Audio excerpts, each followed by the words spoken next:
Le 18 décembre dernier, c'est tout récent, une juge, Loretta Preska, a rendu une ordonnance du tribunal fédéral de New York, de Manhattan, qui oblige à révéler, à partir de début janvier 2024, ça y est, on y est, les noms des personnes liées.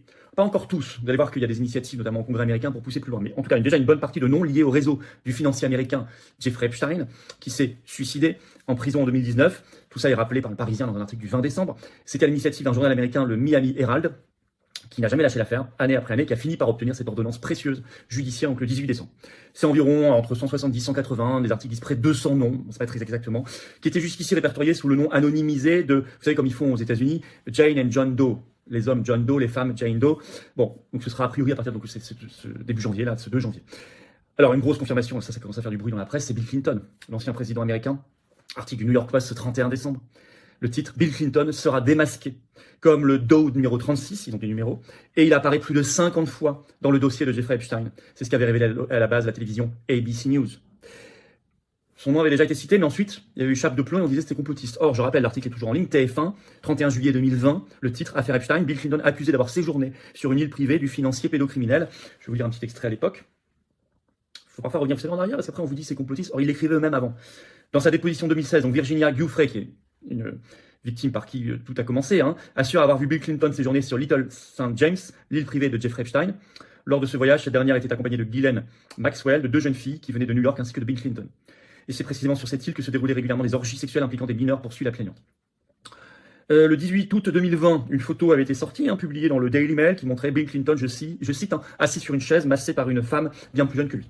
Alors, Prince Andrew, frère du roi, un des fils de feu Élisabeth II, frère du roi Charles III, le prince Andrew, son nom aussi avait été cité, il a même payé, je vous rappelle tout ça quand même. Là, c'est sorti, le Daily Beast, 31 décembre, le prince Andrew se prépare à faire face aux nouvelles allégations de Jeffrey Epstein, ça pourrait aller plus loin que ce qui était sorti jusqu'ici, car il a déjà versé 14 millions de dollars à Virginia Giuffre, plaignante, mais là c'est un autre dossier d'une autre plaignante, Johanna Joberg, qui a 30 pages de dossiers qui seront décelés là, en ce mois de janvier 2024. Je vous lis un autre extrait. La publication des documents soulève la possibilité qu'Andrew, le prince Andrew, puisse faire face à un nouvel examen suivant les allégations de Joberg, donc Johanna Joberg. Elle a précédemment affirmé qu'en tant que jeune étudiante en 99, on lui a offert un emploi pour répondre au téléphone pour Epstein, mais qu'elle a été peu de temps encouragée à interagir sexuellement avec Epstein et le prince Andrew. Selon un rapport publié dans le Sun, ces allégations contre le prince Andrew font partie des preuves écrites données par Joberg dans le procès en diffamation de 2015. Les noms sortent. Fox News publie un grand papier ce 1er janvier 2024. Liste d'amis de Jeffrey Epstein, le titre. Le procès de Ghislaine Maxwell contient des indices sur les noms sur le point d'être rendus publics. Je cite toujours Fox News. La liste pourrait inclure des banquiers, des PDG et bien plus encore. Notamment le Doe numéro 18. C'est, écrit Fox News, un homme chargé de l'application de la loi. Quelqu'un d'important. Je cite toujours, ce procès a révélé des liens entre Epstein et le PDG de Barclays, Jess Staley, un ancien banquier de JP Morgan qui a démissionné de sa fonction en 2021. Et puis le Guardian, très sérieux, publie un long papier le 1er janvier 2024, où il donne plein de noms. Je vais vous citer un extrait. Les noms en gras, importants, qui ont émergé, comprenez, le directeur de la CIA, William Burns, Catherine Rummler, avocate de la Maison-Blanche sous Barack Obama, ainsi que des personnalités moins importantes, y compris le professeur et activiste Noam Chomsky, le milliardaire capital risque Ray Hoffman, enfin ils disent moins importantes, c'est quand même des gens qui ont un capital médiatique, culturel, social, financier, souvent très important. Lawrence Summers, ancien président de Harvard, c'est quand même pas rien, et directeur du Conseil économique national sous Obama, beaucoup autour de Obama, vous avez vu. Parmi les autres figureraient Woody Allen, Bill Gates, Thorbjørn Jagland, ancien Premier ministre norvégien, l'ancien Premier ministre israélien Ehud Barak, et l'ancien président de Barclays, Jess Staley, ça on l'avait cité. Et puis toutes les autres surprises, mais ça va être disséminé, on en reparlera, sortir comme ça. Voilà. Bon, mais ceci dit, on n'aura pas tout encore là, et des élus, notamment républicains, trumpistes surtout, au Congrès américain, veulent davantage et veulent une commission d'enquête pour faire sortir d'autres listes. Je vous cite un extrait en ce sens de l'article de Fox News dont je vous avais parlé.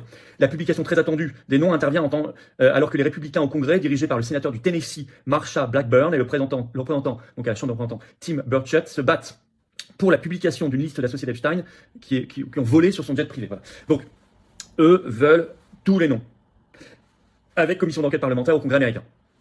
Donc, évidemment, est-ce que c'était complotiste? Manifestement non. Mais comme sur tant de sujets, si on va sur tous les sujets liés au Covid, aux injections, aux restrictions, etc., complotiste, enfin bon, à la fin, qu'est-ce qu'il en reste? Rien. Leurs accusations étaient fausses, c'était vrai. D'ailleurs, c'est très cohérent avec l'accueil délirant qu'ils ont réservé au film Sound of Freedom, qu'on a été voir. Les Patriotes ont organisé partout des séances dans les cinémas, Je suis allé voir aussi avec nos militants de Paris, bien sûr. C'est un vrai énorme sujet. Mais eux, vous avez vu comment la presse américaine, française, a traité ce film. Soit par le silence, soit par la diffamation. Sans aucune exception, quasiment. Et puis là, sur ces listes Epstein, omerta totale en France. Donc stop. Donc faites circuler cette vidéo, ces